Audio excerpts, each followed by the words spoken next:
Bonjour, Benjamin Pixinini, je suis au pôle satellite du CEREMA qui est basé à Toulouse. Et donc du coup, je vais vous présenter le résultat d'un stage qu'on a co-encadré avec le CESBio l'an dernier, donc qui portait effectivement sur la variabilité de l'albédo en milieu urbain, avec un lien avec les Local Climate Zones qu'on produit par imagerie satellite. Rapidement, même si ça a été évoqué à plusieurs reprises pendant ce séminaire sur les LCZ, donc c'est un référentiel qui est international pour la recherche en climatologie urbaine.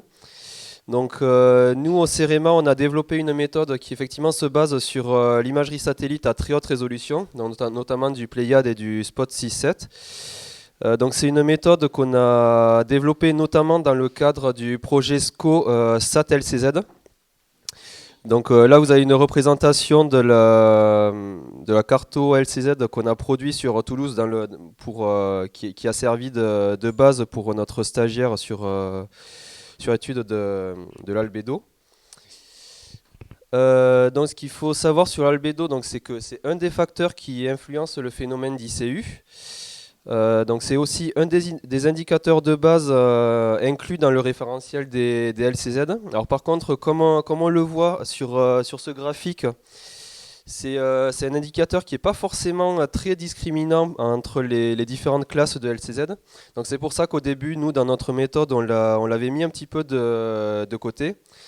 Et donc là, un des objectifs de ce stage, c'était aussi de voir si c'était toujours le cas. Et donc du coup, au vu de l'influence qu'a cet albédo sur le phénomène des ICU, donc le but de ce stage, c'était d'analyser les variations de cet albédo donc à l'échelle d'une ville et plus localement de certains quartiers, et essayer de déterminer quels pourraient être les facteurs qui peuvent expliquer ces différentes variations. Donc le produit albédo qu'on a utilisé, il a été produit par le CESBio dans le cadre du CES albédo.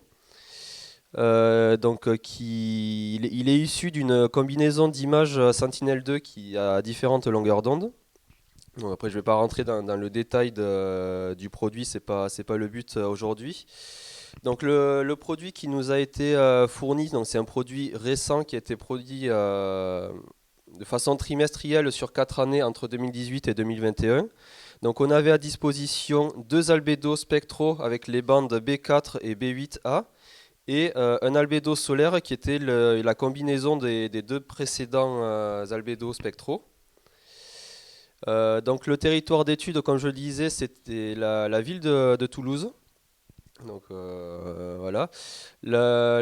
Première chose qui a été réalisée, c'était de voir à l'échelle de Toulouse, euh, d'essayer de voir la moyenne d'albédo par classe LCZ pour justement essayer de voir si ce qu'on observait avec ce produit albédo dérivé de Sentinel-2, ça correspondait à ce qui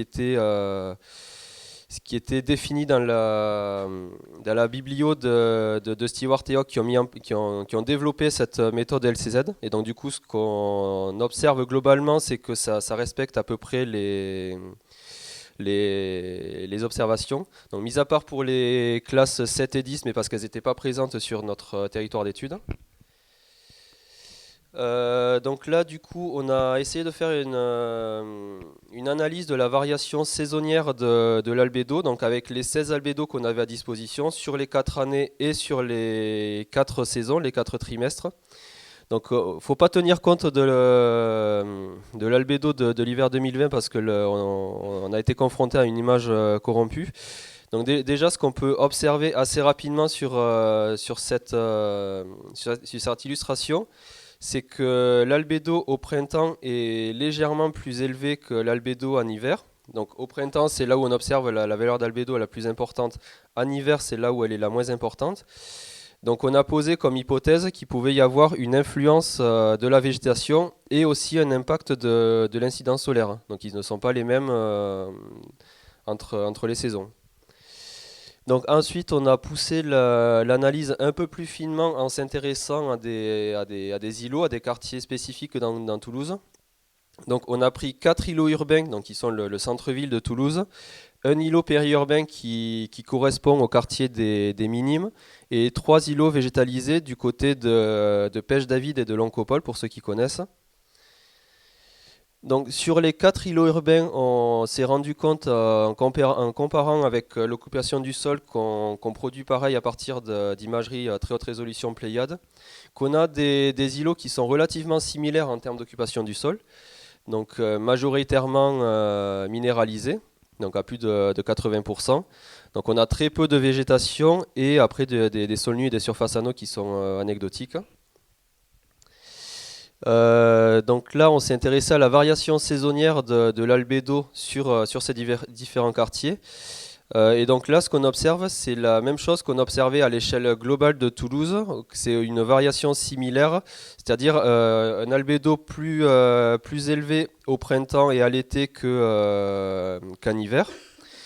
Mais ce qu'on observe aussi, c'est qu'on a un écart qui est moins important en 2021 qu'en 2018. Donc ça, on verra un peu plus tard pourquoi. Donc ensuite, pour pousser l'analyse un peu plus loin, là on a regardé l'évolution temporelle, donc en mettant les 16 albédos qu'on avait à disposition les uns à côté des autres. Donc du coup, on a un point par quartier et par saison. Donc là voilà, comme je disais, on a une évolution semblable sur tous les îlots, mais avec une diminution de la moyenne d'albédo dès 2021. Donc toujours pareil, une moyenne d'albédo qui est plus grande au printemps et à l'été. Alors non, pardon. Une moyenne d'albédo qui est plus grande au printemps et à l'été pour le quartier 3. Donc là, on a remarqué que c'était l'îlot le plus végétalisé. Donc même si effectivement ils n'étaient pas très très végétalisés. Donc c'est là où on peut voir l'impact de cette végétation. Et par contre, ce qu'on observe aussi entre les 4 années, donc c'est qu'il y a très peu de changements dans l'aménagement de ces îlots. Ils ont quasiment pas évolué. Donc ensuite, sur les autres îlots périurbains et végétalisés, donc là on a des îlots plutôt hétérogènes. Donc on a un îlot qui est périurbain avec à peu près 40% de bâtis et 50% de végétation. Donc qui est à cheval entre de l'urbain dense et du végétalisé.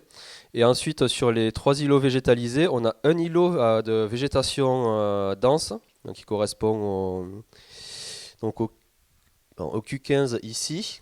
Un îlot à végétation mixte, où on va retrouver de l'arborée et de l'herbacée, et un îlot à végétation globalement herbacée, sur donc Q17. Après, vous avez les camemberts sur la répartition des classes d'occupation du sol. Donc là, pareil, on a étudié la variation saisonnière de l'albédo. Donc là, on a regardé 2018, parce qu'on est rentré un peu plus dans le détail, parce qu'il y avait quelques différences par rapport à ce qu'on a pu observer dans l'urbain. Donc là, pareil, on a un décalage vers un albédo qui est plus élevé au printemps et à l'été, par rapport à l'automne et à l'hiver. Ce qu'on observe aussi, c'est qu'on a un décalage qui est plus important pour les îlots végétalisés, donc Q15 à Q17, avec un étalement de l'histogramme. Et donc c'est pour ça qu'on a poussé l'analyse un peu plus loin en étudiant les albédos spectraux, donc des bandes B4 et B8A, donc qui montrent effectivement une variabilité différente entre le quartier périurbain et les quartiers végétalisés. Donc ce qu'on observe, c'est que l'albédo spectral B8A, donc qui correspond au spectre du proche infrarouge, il est beaucoup plus élevé que l'albédo spectral de B4, qui correspond au rouge, pour les îlots végétalisés. Et comme on le sait, en fait, quand on regarde le spectre de la végétation, c'est que cette végétation, elle absorbe beaucoup plus dans le rouge, et elle réfléchit énormément dans le proche infrarouge.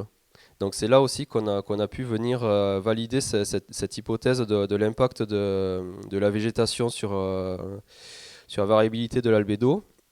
Donc ensuite on a regardé la même chose sur 2021. Donc globalement on observe les mêmes variations. Alors il y a une différence sur un des quartiers. Donc le quartier Q17 qui était le quartier en végétation herbacée.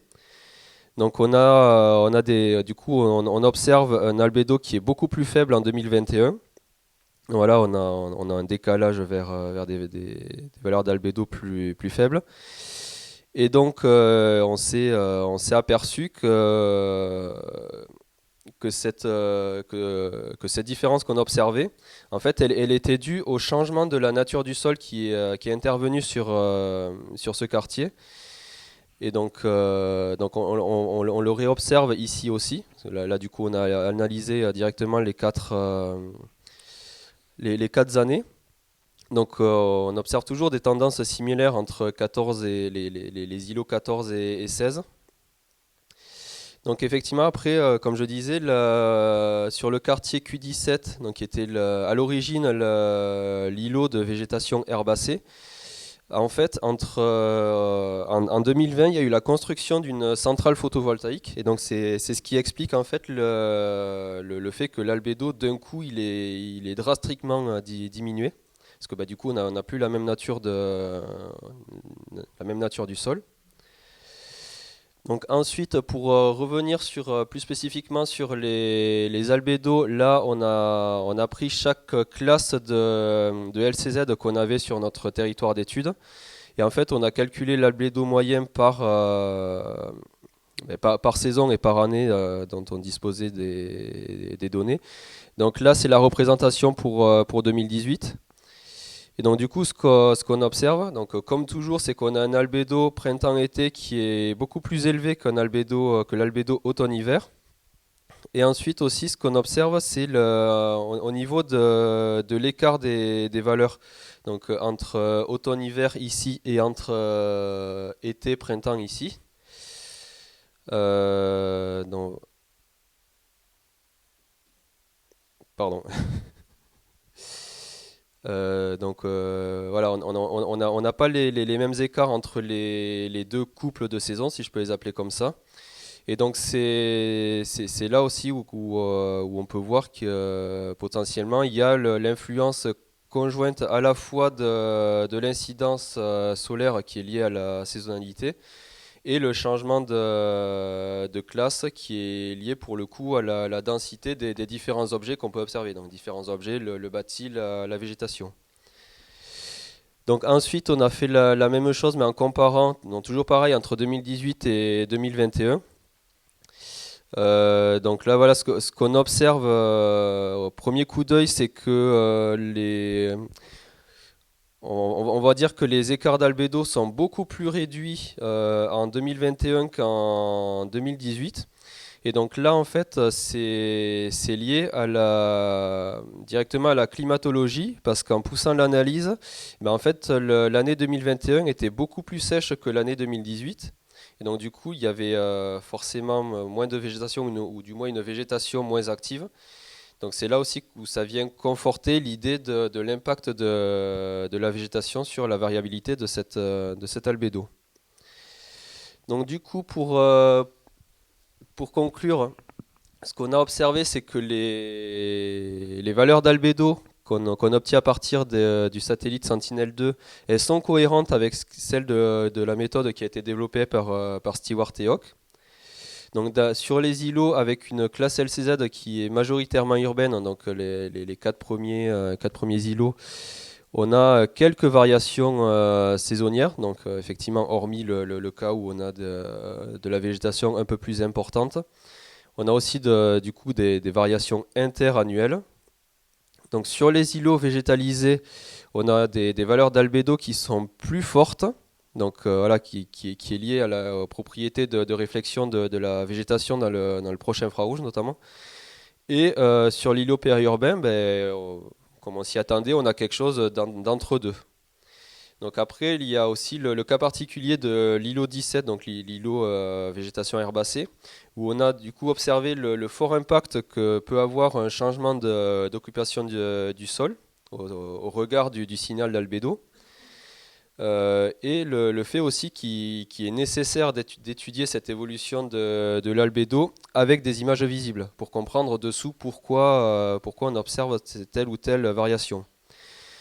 Donc les deux autres points qu'on a pu voir, donc c'est qu'on a un impact du climat sur les évolutions interannuelles. Donc comme on l'a vu, 2021 était plus sec que 2018, donc du coup on avait des écarts d'albédo qui étaient plus faibles. Et ensuite on a aussi vu l'impact de l'incidence solaire et de la densité des objets sur les variations saisonnières. Et donc du coup, ce travail il va être poursuivi au printemps avec l'arrivée d'un nouveau stagiaire, donc qui, comme le premier, d'ailleurs j'ai oublié de le dire, a été financé dans le cadre de l'AST Mur de l'OMP. Et donc l'objectif de ce futur stage, ça va être de pousser plus loin cette étude donc avec l'évolution du climat, d'essayer de voir l'influence de la typologie urbaine, donc notamment la hauteur des bâtis, la disposition, et de faire la même étude sur une autre ville, donc Nancy, pour voir si on observe les mêmes choses et si on peut vraiment conclure sur ce sur quoi ce qu'on a pu observer sur Toulouse. Donc voilà, je vous remercie pour votre attention.